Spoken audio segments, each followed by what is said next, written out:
Les pieds dans le parc.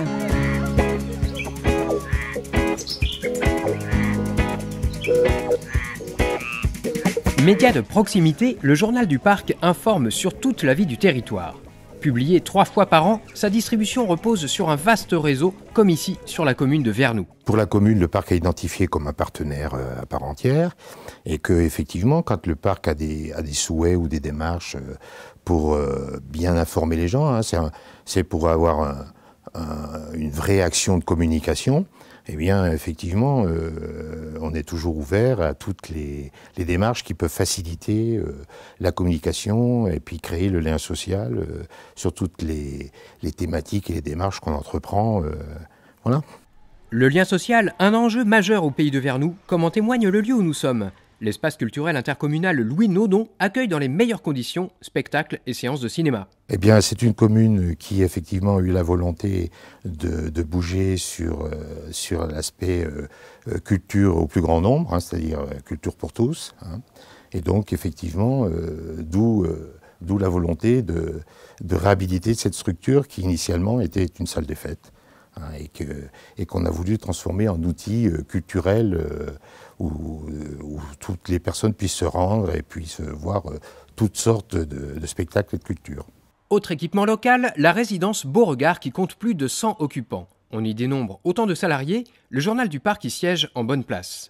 Oui, c'est une forme de lien et puis ma philosophie de la personne âgée, c'est qu'en fait, il faut qu'elle soit toujours reliée au monde actuel, au monde des personnes qui travaillent, qui vivent, qui vont faire leurs courses. Et donc, ça me paraît très naturel qu'en fait, on soit en contact les uns avec les autres.